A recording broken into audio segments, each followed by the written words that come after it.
এখন মাদ্রাসার শিক্ষিত মেয়েদের ডিমান্ড সবচেয়ে বেশি। পর্দার এই ব্যবস্থাপনা যখন একজন নারী গ্রহণ করে তখন তার চেহারার দিকে আর সে তাকায় বা সুযোগ পায় না।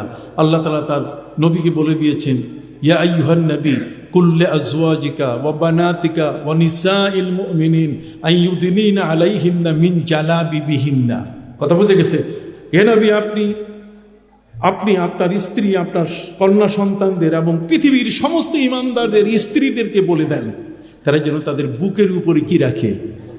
জিলবাব রাখে, কাপড়। একটা হচ্ছে হিজাব, একটা হচ্ছে জিলবাব। হিজাব আর জিলবাব এক জিনিস না। হিজাব হচ্ছে একটা মাথা থেকে পা পর্যন্ত, গোড়ালি পর্যন্ত, গোড়ালির নিচ পর্যন্ত ঢাকা, এটার নাম হচ্ছে হিজাব। আর জিলবাব হচ্ছে এমন একটা পোশাক যে পোশাকে কখনো কোনো নারীর অঙ্গ প্রকাশিত হবে না। আর এখন নিসাউন আরিয়াতুন কাসিয়াতুন আরিয়াতুন, হ্যাঁ, এখন নারীরা এমন এমন পোশাক পরে যাতে তাদের বুক, পিঠ, তাদের অঙ্গ প্রত্যঙ্গ সবগুলো প্রদর্শিত হয়, সবগুলো পরপুরুষে দেখে। অথচ নবী করিম সাল্লাল্লাহু আলাইহি ওয়াসাল্লাম বলছেন, ইজা খারাজাতিল মারাত ইস্তাশরাফা লাহু শাইতান। যখন কোনো নারী বের হয় তখন শয়তান একটা পুরুষের চোখের মধ্যে সওয়ার বলে, দেখ ওই বেহুলা সুন্দরী যাইতেছে। একজন নারী মূলত জেনার প্রথম পথ খুলে দেয়। এই জন্য কোরআনে নারীকে জেনার প্রথম পথ খোলার কারণ হিসেবে বলা হয়েছে আয-যানিয়াতু ওয়াজ-যানি। কথা বলতে নেই, কতক্ষণ না?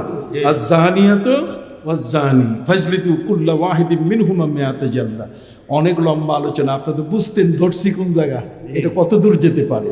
অতএব নারী শিক্ষা এটি বর্তমান সময়কালে ফরজের উপরে ফরজ, তার উপরে ফরজ, বিশেষ করে মাদ্রাসার কোরআনের শিক্ষা গ্রহণ করা।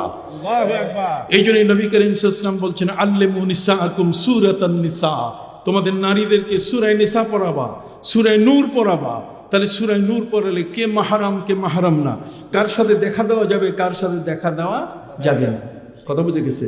এই সমস্ত 14 জন ব্যক্তির হিসাব দিয়েছে, কাকে দেখানো, কাকে সে দেখতে পারবে, কে তাকে দেখতে পারবে। নবী করিম সাল্লাল্লাহু আলাইহি ওয়াসাল্লাম বলে দিয়েছেন, স্বামী আর স্ত্রী যদি এক ঘরের মধ্যে থাকে আর সেটা বেড়া, চতুর্দিকে বেড়া লাগানো, মাঝে মধ্যে বেড়ায় কি আছে, ফাঁক আছে না, বাঁশের বেড়া দিয়ে যদি চতুর্দিকে ঘর ঘেরা হয় তাহলে সেখানে ফাঁক আছে কি না?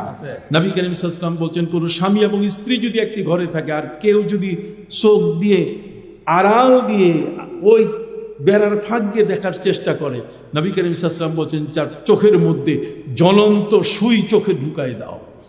আপনার স্বামী স্ত্রীর ভালোবাসা, ওয়ামিন আয়াতিহি আন খালাকা লাকুম মিন আনফুসিকুম আজওয়াজান লিতাসকুনু ইলাইহা ওয়া জাআলা বাইনাকুম মাওয়াদ্দাতাও ওয়া রাহমা। স্বামী স্ত্রীর মধ্যে আল্লাহ এমন সম্পর্ক দিয়েছেন যে সারাদিন ক্লান্ত হয়ে যখন স্ত্রীর মুখটা দেখে তখন সে শান্ত হয়ে যায়। আর সেই স্ত্রী যদি পরকিয়া করে, কতক্ষণ না, এখন বর্তমান তো শুধু পরকিয়া, কতক্ষণ না, স্বামী গেছে বিদেশে, বউ এখন ঢিল মারতেছে আরেক জায়গা। কথা বুঝতে পারলেন? অতএব এখন যেখানে সেখানে ফেসবুক খুললে আমাদের মাথা নষ্ট হয়ে যাচ্ছে। আগে তো খবর পাইতাম না, কি কোন ঠিক কিনা, এখন কিন্তু অহরহ এই সমস্ত ঘটনা ঘটছে। অতএব পর্দা করা কি? ওয়াকুল্লিল মুমিনাতি ইয়াগুদুদনা মিন আবসারিহিন্না। নারীদেরকে আপনি বলে দেন, হে নবী, চোখের দৃষ্টি যেন নিচে রাখে। ওরা নিচে রাখে, এখন আর নিচে রাখে না। এখন ফুলের বোরকা, ফুলের কাপড়ের বোরকা বানাইয়া চোখ দুটো খুলে রাখে, মনে হয় লঞ্চের সাজ লাইটের মতো সারা দুনিয়া দেখতেছে। কতক্ষণ না, চোখের উপরে পর্দা, আর সেই পর্দা এখন কি নাই। যে জায়গায় পর্দা, সে পর্দার জায়গাটার নাম কি? চক্ষু। নবীজি বলছেন, একবার যদি দেখো ক্ষমা, আর দ্বিতীয়বার দেখলে জেনা।